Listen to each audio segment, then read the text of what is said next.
Recently, you encountered kidnappers. Yes. You were kidnapped. Yes. Can you tell us the story? Okay. I I own a farm in Lalate town. That's Ibarapa East local government of Oyo State. And so it was a Friday. I go there Mondays to Fridays. Myself and my fiancé. My fiancé also manages a processing factory not too far from my farm. And but I have a house on my farm, so he has a room in my farm. We stay there. So he goes to his own place, comes to my place to stay, and then on Friday we come to Ibadan together. And so we were coming back home that day. The farm to Lanlate town is about an hour drive, between 45 to an hour drive, and then we were coming back when I think we were almost at the town when all of a sudden I just saw that Almost at what town? Lanlate town.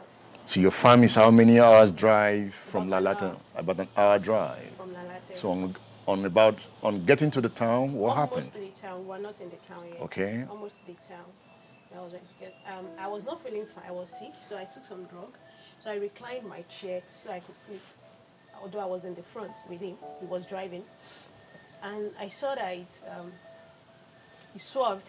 So I raised up my head and I saw that Fulani guys. Did you say Fulani? Yes, they were Fulani. They were dressed as Fulani. So, and they were armed. They had cutlass, and then they wanted us to stop. So they swerved and tried to outrun them. So I was hoping we could escape. So we left those ones, and we didn't know there was another one in the front again, who was probably waiting for us, anticipating that we might make a run for it. And that was how he shot into the car. He shot into the car. He shot into the car. And that went straight and hit my fiancé on the head, at the back of his head. And I don't even know. It was so fast. I didn't even know what to do for a while because the blood was rushing out of his head. You know, I still see that a lot of times. You see the picture a lot of times? Yeah.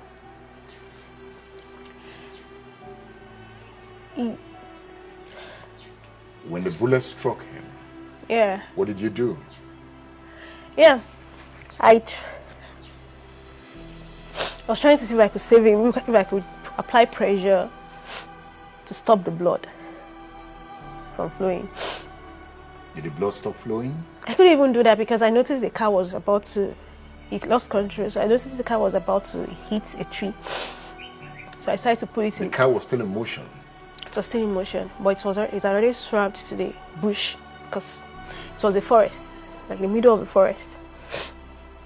So I got the car to stop, and before I could do anything for him, they already met up with us.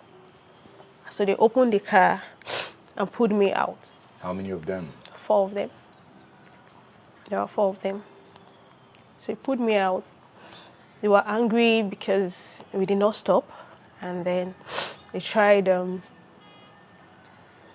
were angry, so one of them even wanted to machete me. That, why didn't you stop? Did you want to hit them? You know. So I was. Were they speaking English? Yoruba. Were they speaking Yoruba? Yeah, but it wasn't a smooth Yoruba because it's not their language, obviously. So they started shouting for me and all that. So As they were shouting, what did you do? I was still in shock about the shot. So I was just saying, Jesus, Jesus. And then by the time they pulled me out, kicking me and all, I was just, okay, I started begging them and all. So Did they see that your boyfriend was going through pain? They didn't even, They didn't pause. I know they saw it. They didn't, but they didn't. That did not stop them. They didn't pause to even look at him. No attempts to even help him? No, nothing. They were more interested in you? In me, getting me and all. They didn't even pause. Just pulled me out, and I was just begging them. And so they got me and then took me into the bush and told me to start running. So after a while, they asked me to bring my hand and tied a rope on my hand. So there was one in the front, one was using the rope to pull my hand. There was another one at the back that was hitting me anytime I slowed down, because I guess they wanted to leave the scene as soon as possible. This time you guys were in the forest? We were in the forest. Running in the forest? Running in the forest, yeah. So we just kept on running and running and running. And anytime I slowed down... Walking or running? We were running. They wanted to leave that place as soon as possible. I think that's the reason. So they didn't even allow me to slow down. I told them I wasn't feeling fine. The drug I took, I had catarrh, I had malaria. The drug I took Actifed. So my throat was really dry. At the time I slumped down, they pulled me up again and they were beating me. So I just had to summon that strength to run with them, because I saw they were determined to get out of that place. So when we were running, it was getting late, because I think we left the farm around 4, so it would be around 5 o'clock when that happened. So when it was getting dark, I was asking for water, because I was thirsty with the running and then with the drug I took. At this time it had rained. It had rained? Yes. So when it was raining? We were still running. Still running in the rain? Yeah, we were still running all through. Still running. So I was asking for water. They said there was no water. And then later we just got to a puddle of water, rainwater that was just flowing, and they asked me to drink. I didn't have a choice because I was thirsty. You drank? I had to drink it. I was just praying as I was drinking it that it will not have any bad effects. Around what time did they stop the car? That would be around 5 o'clock. 5 p.m.? 5 p.m., yes. So by the time you were in the forest, it was already getting dark? Yes. Yes. You spent the night in the forest? All through. I think we ran almost all through the night. We ran almost all through the night. It was because for days I was still limping. We ran almost all through the night. No sleep? We got to a place and then we slept. But definitely I couldn't sleep. When you say you slept, how? That means that we were all sitting down to rest. So some of them were sleeping, some took turns. And your hands were still tied? Of course, all true. All true? Yeah, so by the time we were going to rest, they made me, they blindfolded me. So I wouldn't see them. So you never saw their faces? No, I didn't really see their faces. They warned you not to look up? Yes. In fact, before we got to that place, there was a time because, we got to a road.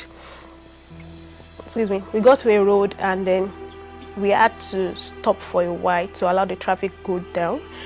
So, I don't know, maybe they didn't have a cloth at that time. So they made me lie down, face down. So I wouldn't look up. So when the traffic went down, there wasn't much movement. Then we continued. So when we got to that spot where we were going to sleep, we just sat down. Some were taking watch, they blindfolded me to make sure I wasn't going to look at them. They didn't put on the torchlights. They were just running through the bush. But they had torchlights? They had, but they didn't put it on. So we were just walking through the bush. So when it was 6 o'clock,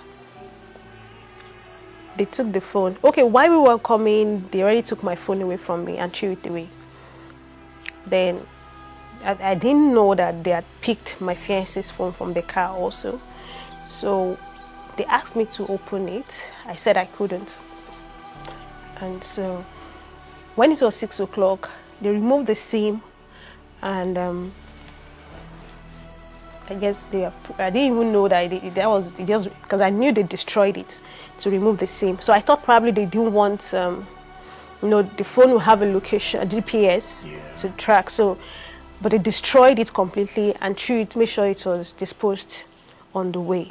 But they removed the SIM. So apparently they had inserted the SIM in their own phone.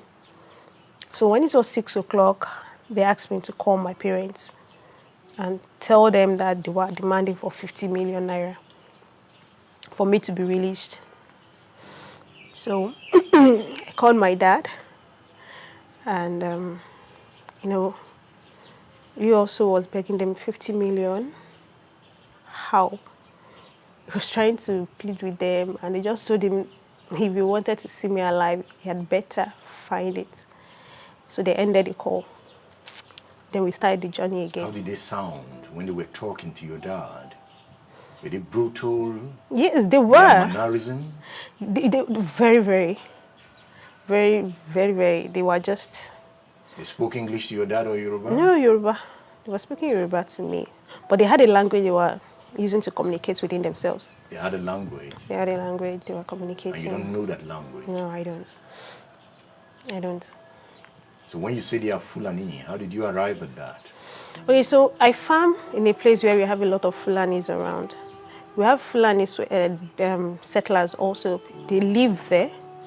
So a lot of them have been living there for like 15 years.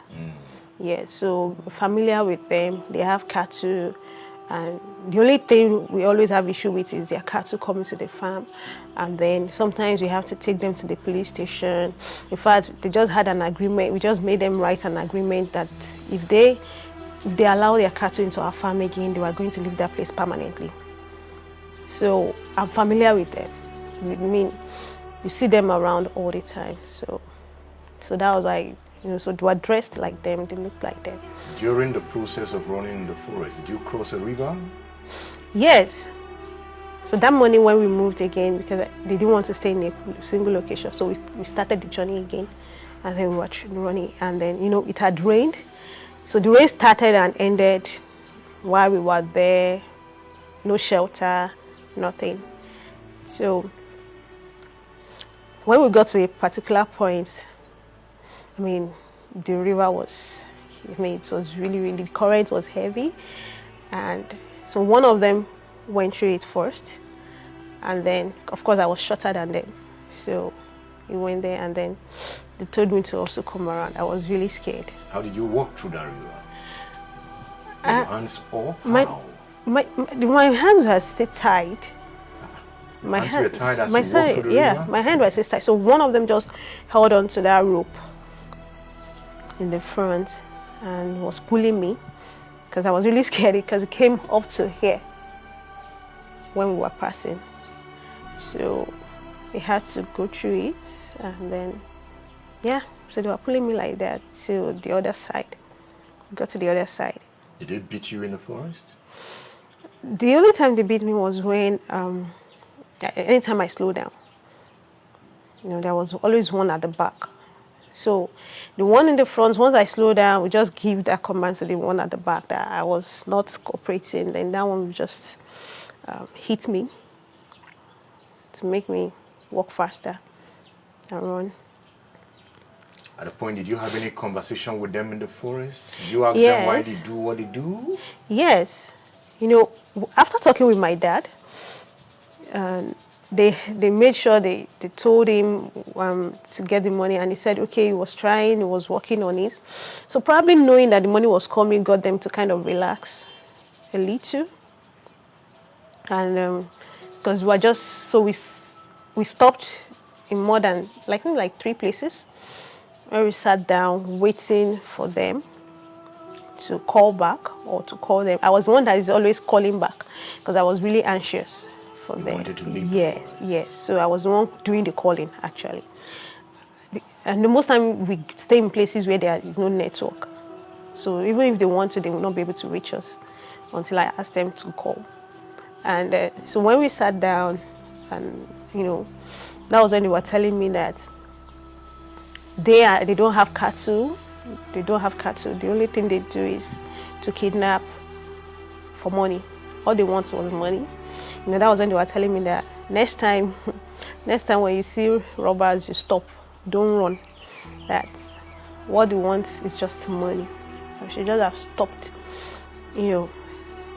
And even one of them was even telling me later that he said it in Yoruba that like you just have to take fate as it comes, And now I think about it, probably they were thinking about my fiancé, because they were telling me that I should just take it that is how sometimes life happens, like that. So at this time they had human face. Yes. Not all of them. It was one of them that was telling me that I should just take life as it came, that they also are just trying to make a living because Nigeria is difficult and all that. So they are also trying to make money and all. So at what point did your dad come? At what point did your dad come into the forest? Yeah, so when it was about 4 o'clock, because they wanted to leave that area. I think there was a time 4 o'clock the next day? Yes, that's 4 p.m., yes.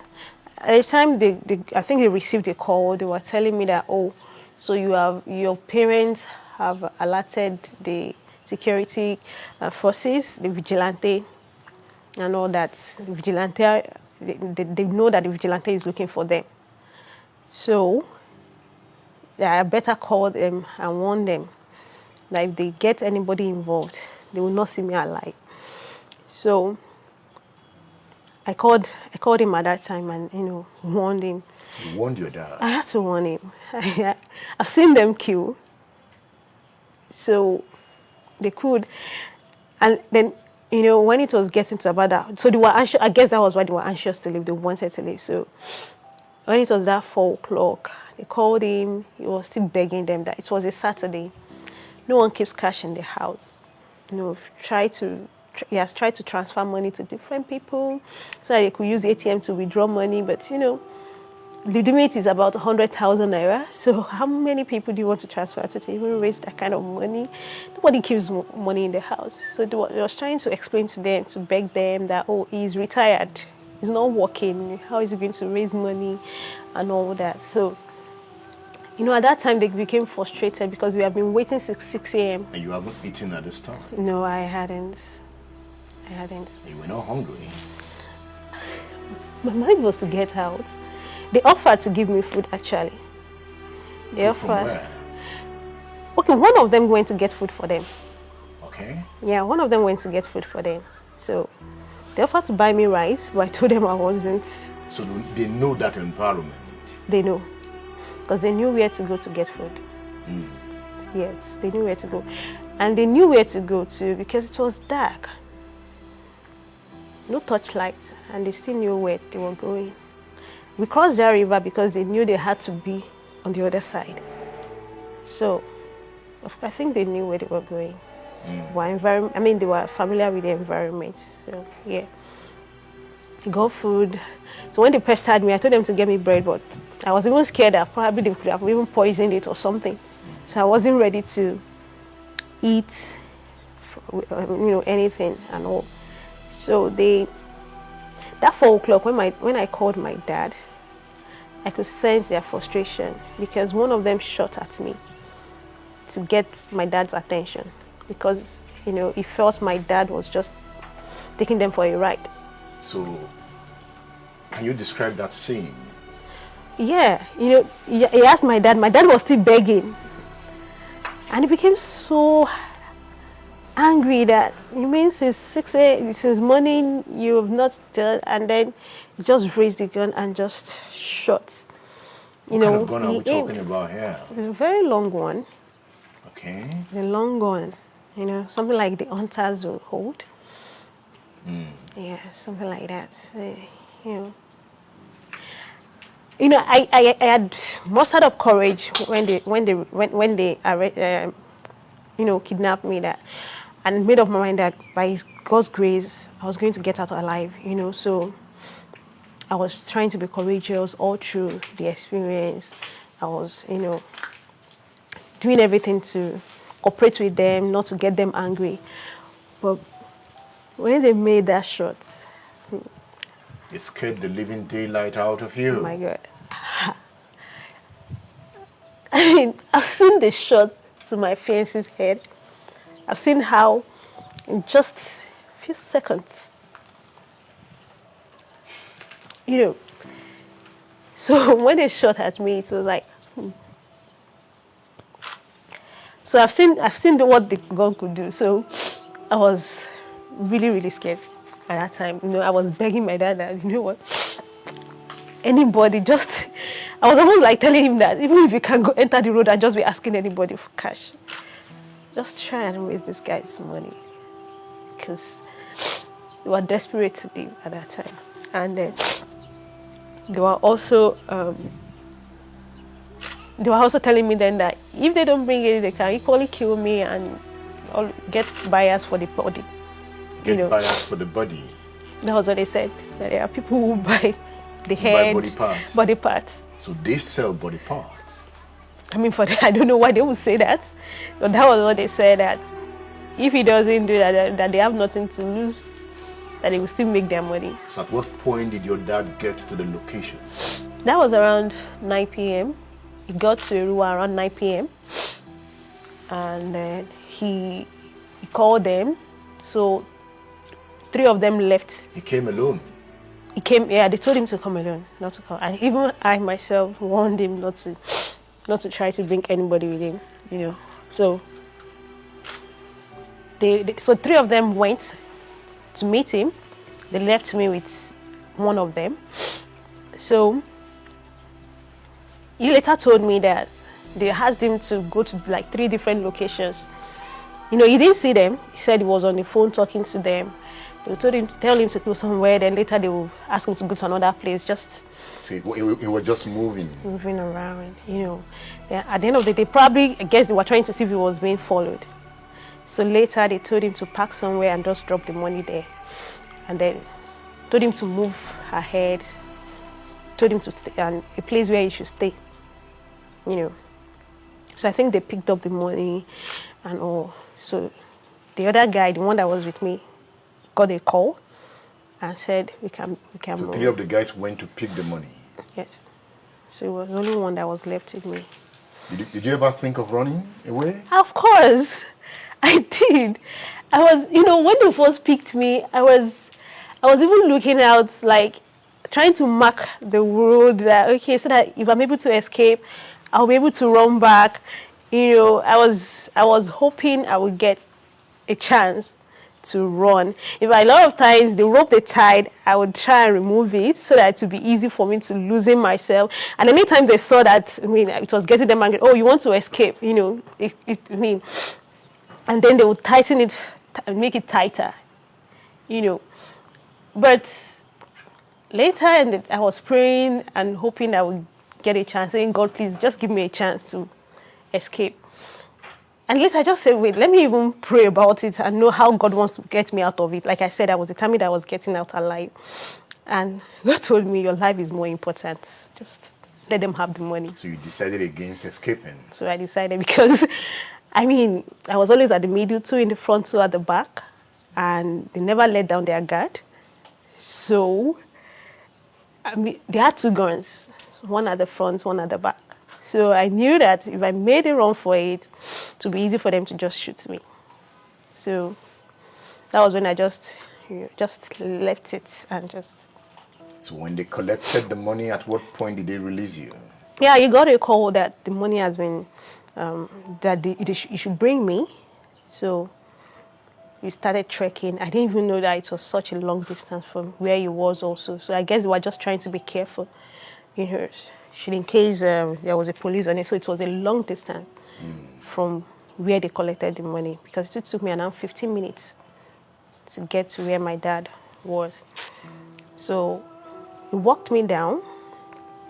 So they told him to put on his headlight. So when we got to a point where I could see it, he asked me to go on.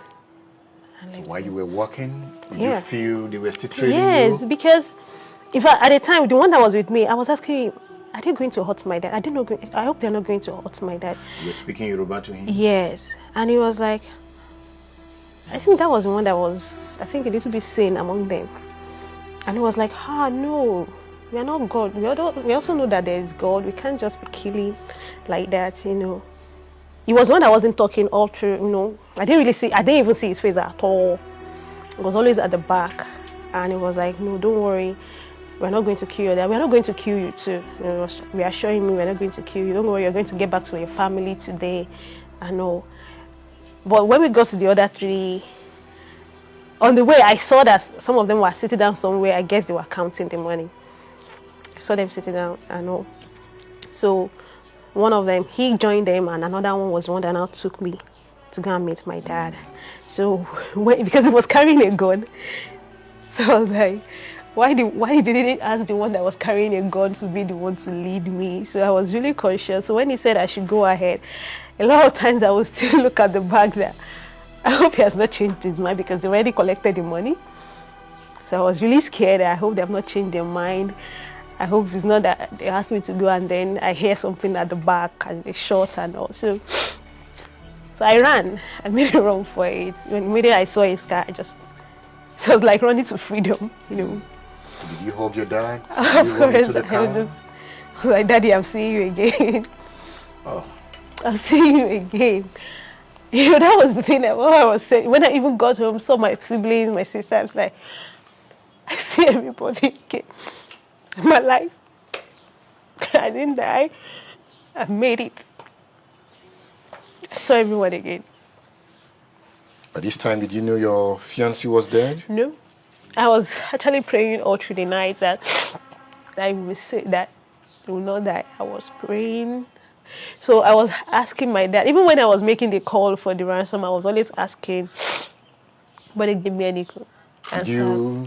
Did you discuss I did. with the kidnappers? Yes, I did. And especially with the one that I said was a little bit sane.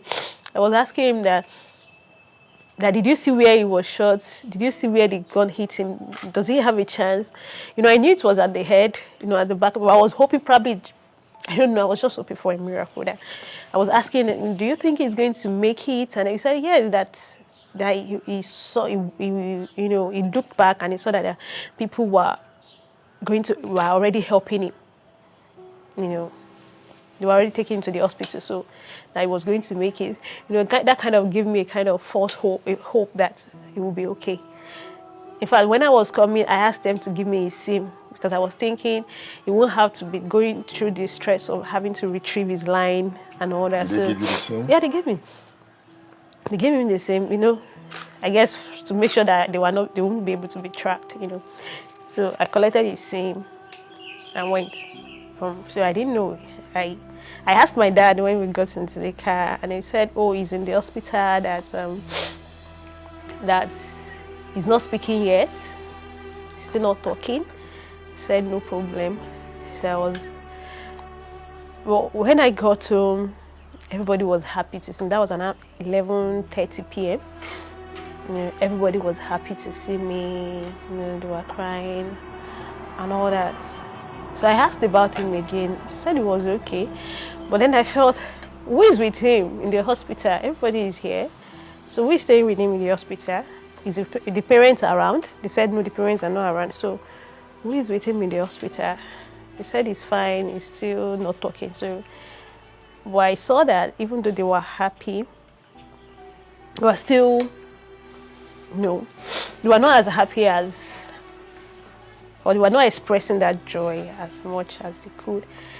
So that was when I took my sister. I went inside, to freshen up.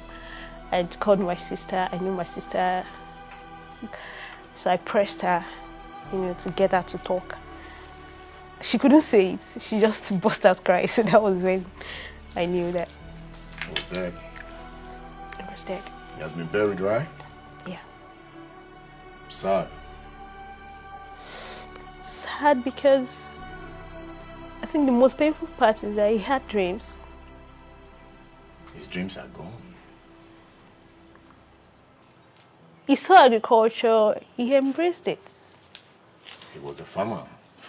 He wasn't until then, until a few months ago. You got him interested in farming? And he embraced it. You know, if someone who grew up in Lagos and he didn't mind living in the bush. He wanted to produce food for us. It was painful. Yeah, sorry. The dreams, the aspirations, the plans. We're going to get married. Yeah, December. December. In fact, on the Saturday, we were supposed to go to his parents' place.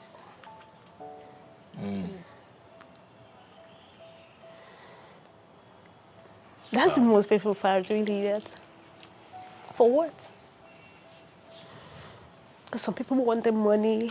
It's just kill the dream. But Modupe will remain a farmer. Yeah, because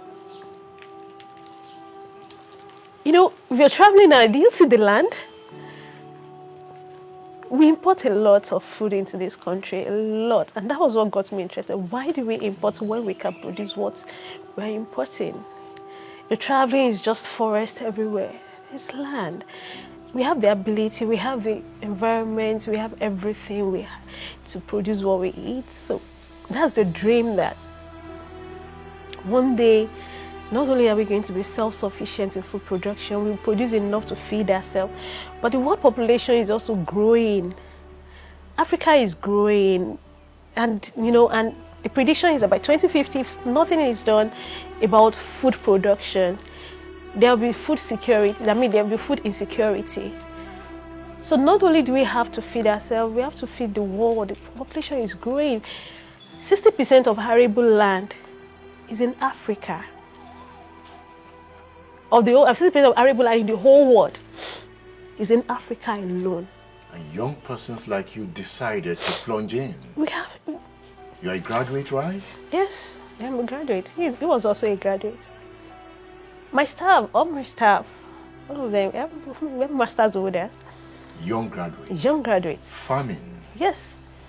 You know, when this happened, a week after, they were back on the farm. And Modupe is back on the farm too. Yes. You got the courage to go back to your farm. For a long time, that fear was there. That fear was there. The fear, anytime I just think about going. But I realized something. It wasn't the farm itself that was scary. It was the road to the farm. The road to the farm. Not the farm. Road, right? It's a lonely road. Is there security around those areas? No security. No security? Nothing. No government present in form of security? Nothing. So I think that was what made me realize, okay, it's not really the farm that is carrying me, it's the road. The road to the farm. So on Monday I made up my mind I was going to go to the farm. But I turned back on the way. I lost courage at the last minute and just turned back.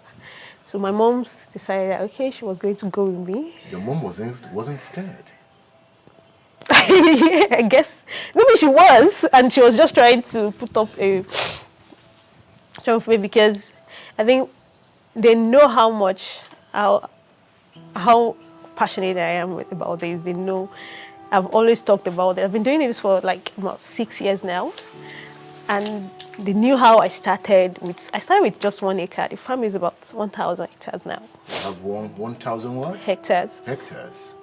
So they knew how I started. So they were encouraging me not to give up on my dreams. And you're not giving up? No, I won't. You've gone back to your farm? I went back. I got back to, I got to the sports. Thank God she was there. And I just realized that, I just kept on realizing and asking myself. You got back to that sport? Yes. Did you come down? No, I didn't. Where's the car? Is the car still at that spot? No, I've sold the car. You sold the car? I've sold it. You're not going to be... I can't. You didn't want to sell the car again? I didn't. I've not sold it. I've just sent it to the mechanic to sell. And, when I pass through that road, anytime I see something just come out of the forest on the road, I get jittery, I get scared. See Fulani, I get scared. And I realized that maybe with time though, but I'm not sure I will ever get over it. Do you have a message for the governor of the state, Seyi Makinde? Yes. There's so much talk about agriculture, There's a lot of people who are interested in coming into agriculture.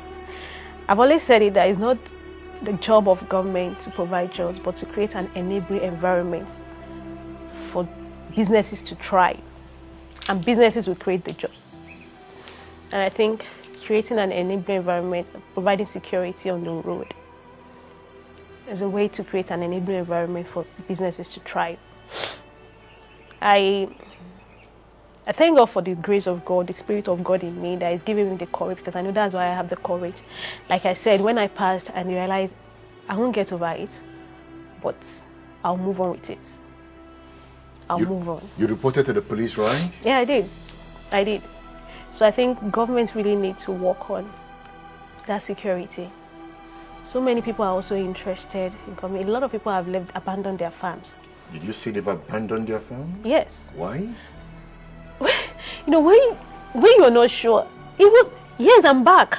But do you realize that all through my stay there, I was living in fear? Yes, I was on the farm. I moved around. I was living in constant fear all through. Even when I was coming back, I took longer, scared. And this cannot go on. I have some members of my staff that have not been able to come. Their parents will not release them because they're scared, and I don't blame them. You train up a child, he's a graduate, and then, so I don't blame them. So they really need to do something about the security, because, what gave me the courage to come out is that it happened a few days after to two other people. One from the same town, another in another neighboring town. And I realized that everybody kept quiet. And I realized it's like keeping quiet is putting ourselves under the oppression. I'm like, maybe the government does not know about it. So you need to speak out. We need to speak out. Thank you for speaking out. Thank you. Sorry for the pain. Thank you. Modupe has spoken out. Modupe has expressed her pain. Modupe just told us a story of insecurity on the road to the farm. If we abandon the road to the farm, no one will get to the farm. If we don't get to the farm, no one will till the soil. If no one works on the farm, hunger takes over the land, and chaos becomes the name of the game. Are we saying we should abandon the farm? Are we saying we cannot secure the road to the farm? Hey, somebody died in this encounter. Modupe's fiancé is no more. It is kidnapping from the south to the north. Have we not reached the point to say enough is enough? Do we have to wait for another Modupe to be kidnapped? It's teaching time. 6-9. I am Edmund Obino.